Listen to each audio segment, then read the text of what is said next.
Hello everyone and welcome to Sketchbook Tour. Today I want to show you my Nina Cosford sketchbook that I got towards the end of last year, I think towards October.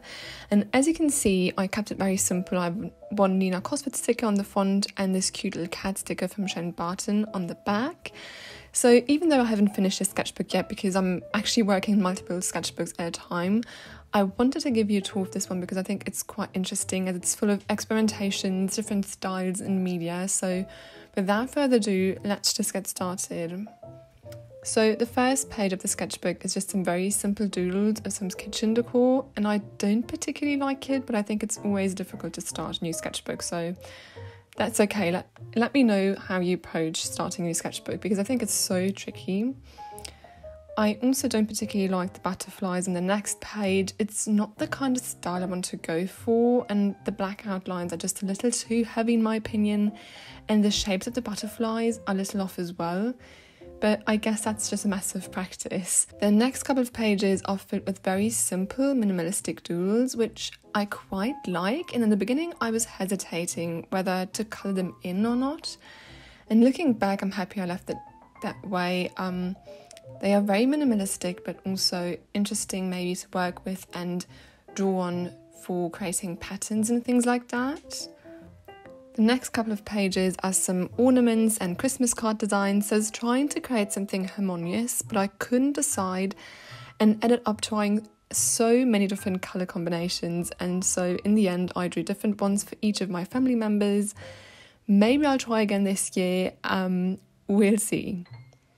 So, and this page is a colourful doodle frame. I don't like the colour palette here. It's a little too bright for my taste at least. And I also feel like it's exuding happiness in a way. So it is fun, but not quite my style.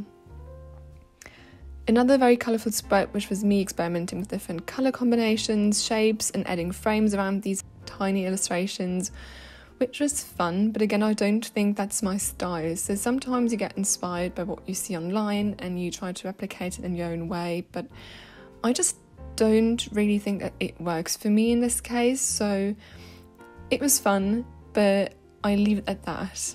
The next spread is interesting because you can see the difference between wax pastels, which I use for the flower bouquet on the left, and oil pastels, which I use for the floral ornament on the right. And I think I prefer oil pastels because you can create such interesting texture and they blend so well, but they're also relatively new to me, so I haven't really figured out how to use them yet. The painting on the left is a master copy from Paula Modersohn-Becker, whose work I quite like, and this again is using oil pastels, which surprisingly worked rather well, I think. And on the right there are some more flower doodles with coloured pencils. I think I was testing new ones here, I'm not quite sure, so it's nothing specific, just some random things. The next two pages are two more master copies I did using oil pastels. The one on the left is Matisse. I really love the colours here, and it's so interesting to see how it still looks cohesive even though there are so many colours in it. Unfortunately, I don't remember the painting on the right, who this is from, but I tried to find out and write it on the screen for you. Okay, so this page is so horrible. I was trying to draw animals and it went so terribly bad, but I tried, so you know, that's okay. I also think that it was not the right kind of style. This is a perfect example of how a sketchbook is composed of paintings and drawings you like and others you just find terrible. This page is one I did when I was thinking about changing the banner of my channel, which I ended up not doing because I didn't like the ideas I jotted down here, so I'll just leave it as it is for now. The next page is an experimentation with colours. I was trying to find different colour palettes that would be interesting to look at and not too bright and bold at the same time, which turned out to be quite difficult, but I also recently saw an exhibition about Wayne Thiebaud, an American artist of the 20th century, and his work really encouraged me to be a little more daring when it comes to my choice of colours. This drawing is really interesting because when I had finished it, I didn't like it at all. It was a rather quick landscape drawing that I did to test new coloured pencils. Not that I needed any more, but well. But looking back, interestingly, I really actually quite liking it. I think I might try to do something similar again. And it's so interesting how your perception of a piece can change over the course of time. This spread is a little wild to me because especially, the one on the right has this very, very bright pink background. And it's basically, again, me testing colours and trying to create flower patterns. And this one's taken from a vase we have in our kitchen. So the pattern on the right has the colours of the original versus, well, the very bright pink one on the right. I also tried to do another pattern with a similar composition, adding a little more detail and colouring it in with softer colours, which I think I prefer, but also it's a little boring, I don't know, it's just finding the right colours can be so tricky. Then another page filled with flower doodles, which I don't particularly like, but it's just all part of the process, and a sketchbook's not there to be perfect, but a place to experiment. So on this page, I was focusing on style again, and I tried to simplify the shapes as much as possible, which I see a lot in other artists' styles, but to be honest, I don't really like it for myself, which is a very valuable realisation, even though it can also feel a little frustrating sometimes. The next page is contrasting coloured pencils with oil pastels. I preferred working with the oil pastels, but I also don't really like the result of it that much. So I guess it's just a journey and I have to learn to be patient with it, which can be difficult sometimes. You like to see results immediately and see more of a progress in a shorter span of time. But, well, patience is key, I guess, so I'm working on that. I did the next couple of pages in one sitting when I was at a friend's house, and we were having a very chill afternoon. I just sat down, grabbed my sketchbook, and I have to say, I really like those pages. I think, for me, the shapes are simplified enough to a point where they still look organic, and the colour palette is simple, but has just about enough contrast to not look too boring, I think. And so for these pages, I found inspiration in biology books and reference photos. I also really like the vegetables, and I think I should draw everyday things like these more often because they're surrounding us, so it's a very easy subject to find. The next spread is inspired by the early 20th century Art Nouveau, Art Déco style, about which I saw a few exhibitions in Paris a couple of years ago. I love this style because it is simple but natural at the same time and very organic in a way. This page is more of an interpretation of a painting by Redouté, who was a French painter from the 18th century, and I'm rather happy with it and the way it turned out, though the composition is a little off in my opinion, and I feel like I could have filled the page just a little more. This spread is another experimentation with different techniques in media. I was trying to figure out if I prefer black outlines or colourful ones, using fine liners, markers, box pastels and coloured pencils, but I find it really hard to decide on one, so maybe you could give me your opinion on this in the comment section down below. I'd really love to hear your thoughts about this. This flower vase has too many details in my opinion. I realise that I prefer looser shapes, but then again, finding your style is an ongoing process. These are copies of jewellery pieces from a book about the Art Nouveau, Art Déco style of the beginning of the 20th century that I find so beautiful. I really love this period. I'm also a huge fan of Downton Abbey, and the later seasons are set during that time, so I also added a black background here to make it stand out a little more, and I think it's an interesting way to make the subject come out even more. And I tried adding a background on the next couple of pages as well, so I used reference photos for this and also I think a biology book. And I like the black background, but it was also a bit of a tedious process and my black pen ran out, so I haven't done anything similar in some time. I tried to add colourful backgrounds on the next page, which gives it a softer look, but it also is not as rich in contrast, so it makes it a little dull in my opinion.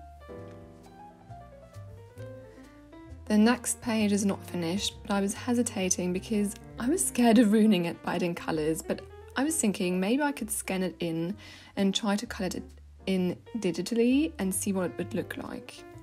And this page was really fun because it had been quite some time since I did pencil drawings. I used to draw with pencils so much when I was a teen, but I feel like I'm a bit out of practice now and they are not particularly good in my opinion, but it also really makes me want to practice this technique again.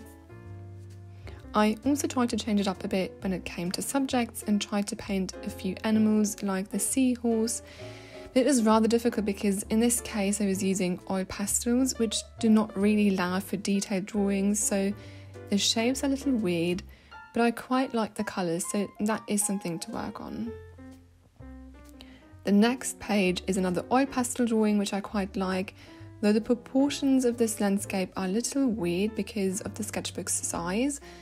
But then, I try to remind myself that my paintings do not have to be a perfect replication of the reference I'm using, but should rather serve as a starting point.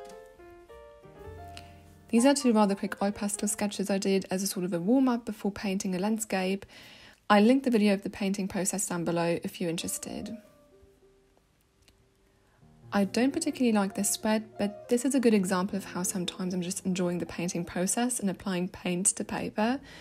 I think I did the painting on the right when I was in a bit of a bad mood, and it's interesting to see where this led me. The next spread is another experimentation, kind of playground to see which kind of style I like best, and I came to the conclusion that I prefer coloured outlines because I think the black ones can look a bit harsh sometimes. Then I experimented with adding a background one more time, but in this case I think I prefer the page on the right because it feels like hectic in a way. And this is a mixture of gouache and coloured pencils, by the way, which is at the moment my favourite way to do mixed media. For the next page I solely used box pastels, which was fun, but unfortunately they do not allow you to add many details or be precise in your drawings, so I think they are fun for colouring things, but the outline would have to be with another pen. I'm not quite sure which one would work for this, so that's another thing I'd like to experiment with in the future.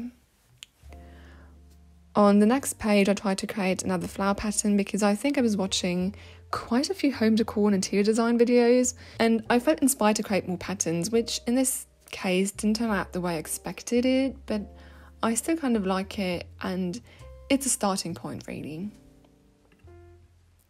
I really like this one, so I used quite a few reference photos that I printed out and put in a little folder to have at hand at any time, which really is so super useful. I really highly recommend you do something like that to just have reference photos at any given time. And I like how the page is filled but not overloaded, and I think that this would be such a great resource to draw on when I'd be in the mood to create another pattern. I painted and drew the next two pages for a poem I had written, which is about springtime, and so I wanted to create something visual to complement it, and I came up with these two options. I like the colours of the painting on the left, but I also kind of like the idea of having a floral frame around the poem, so I'm not quite sure which one to choose. This spread is another experimentation. I enjoy painting these looser shapes with big painting brushes and solely using gouache, but I haven't really figured out how to make it work yet. Maybe I should paint on a larger scale for this to work, but yeah, I'll have to test that again. Another test page, so on the left I drew the outlines with a black fine liner and used coloured pencils, and on the right I only used gouache, and I find it really hard to choose in this case, but then it maybe depends on what you want to create. And then I also ask myself, do you really have to settle for one style? Like, I don't know. Please share your thoughts in the comments section down below. I'd love to hear your thoughts about this as well. On this page I just doodled around. I think I was inspired by all the interior design content I was watching again, and so I painted these little tiles on the bottom of the page. For this page I used my reference photos again, and I also drew something else in flowers for change. Wow, hooray. It was also very interesting to do some pencil drawings of the same subjects on the opposite page, and it's interesting to see how different it looks as well. Some more very loose animal shapes I did using gouache, and I think it could look interesting when creating a pattern, so maybe I should try and tackle the subject of animals someday soon because it could complement elements like flowers so well. Do you like to draw animals? Let me know. On the next 2 pages, I tried to be as spontaneous and quick as possible, so I had this little flower bouquet sitting on my piano a couple of weeks ago, and I decided to give it a go, and I think it turned out quite cute. I also really like the bold pink frame around it. So for the next page, I decided to challenge myself, and I drew these little pink frames, also in a way to tie these 2 pages together and make it visually cohesive. And then I set a timer for 5 minutes, and for each of these frames. And in the beginning it was quite challenging and even a little frustrating, to be honest, but then it actually turned out to be rather fun. So I really highly recommend you try it. If you have never set a timer for your drawings and sketches, it can be a very fun thing to do. The last 2 pages which I completed so far are sketches for paintings I did. The first one here is a still life I created, which I unfortunately did not finish, or at least, it doesn't really feel finished to me. And I really don't know how to continue, so I'm basically scared of ruining it. Well, that just happens sometimes. So the last one is one I did after finishing a painting, and I thought I might create another more colourful version of it, but I don't really like the sketch, so we'll see if there will be another painting of that kind in the future. It is an ongoing process. As I said, it needs patience and perseverance. So thank you so much for watching. I really do hope you could get some inspiration from this sketchbook tour. I really try to show you all the sides and aspects of it, and sometimes it can be a little discouraging, but I also find it so helpful to see other people's progress and experimentations. So if you like that, feel free to check out my Instagram page. You'll find the link in the description box down below. Happy creating to you all, and I'll see you very soon. Bye bye.